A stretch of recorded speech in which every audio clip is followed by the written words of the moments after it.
যে এই দেশকে ধ্বংসকারী এই আনিসুল হক এবং সালমানুর রহমান দেশটাকে যেভাবে একদম মৃত্যু উপত্যকা বানিয়েছে, তাদের অবদান সবচেয়ে বেশি। তারা শেখ হাসিনার পাশে থেকে দেশটাকে আজকে মৃত্যু উপত্যকায় পরিণত করেছে। প্রতিবাদ স্বরূপ আমরা ডিম হাতে নিয়েছি, তাদেরকে দেখাবো যে তোমরা যত অন্যায় করো, আমরা তোমাদের মতো হিংসাত্মক না।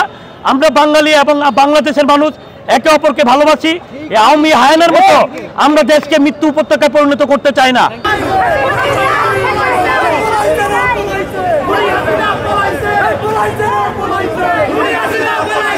তালে তাল মিয়ে বলতে চাই যে এই দেশকে ধ্বংসকারী এই আনিসুল হক এবং সালমানুর রহমান দেশটাকে যেভাবে একদম মৃত্যু উপত্যকা বানিয়েছে, তাদের অবদান সবচেয়ে বেশি। এই দেশটার মানুষের মধ্যে হানাহানি করেছে এবং গণহত্যা এই আনিসুল হকের এবং সালমানুর রহমানের হুকুমে শেখ হাসিনার দূষর হচ্ছে। তারা শেখ হাসিনার পাশে থেকে দেশটাকে আজকে মৃত্যু উপত্যকায় পরিণত করেছে।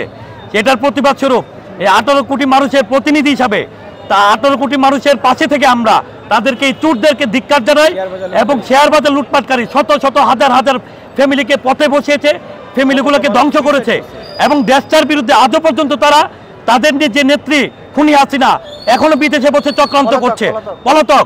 সেই দেশটাকে ধ্বংস করে গেছে এবং বিদেশ থেকে এখনো যাচ্ছে আমাদের দেশটাকে, আমাদের প্রিয় মাতৃভূমিটাকে অস্থিতিশীল করার জন্য। এটার জন্য আমরা ধিক্কার জানাই এবং আমরা চেষ্টা করব এবং প্রতিবাদ স্বরূপ আমরা ডিম হাতে নিয়েছি, তাদেরকে দেখাবো যে তোমরা যত অন্যায় করো, আমরা তোমাদের মতো হিংসাত্মক না। আমরা বাঙালি এবং বাংলাদেশের মানুষ একে অপরকে ভালোবাসি। এই আওয়ামী হায়ানার মতো আমরা দেশকে মৃত্যু উপত্যকায় পরিণত করতে চাই না।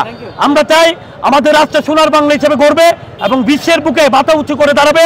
আমরা এই চোরদেরকে দৃষ্টান্তমূলক শাস্তির জন্য যা যা করতে হয় আমরা আইনজীবী সমাজ জনগণের পাশে থেকে আমরা ইনশাল্লাহ ভবিষ্যতে চেষ্টা করে যাব ইনশাল্লাহ।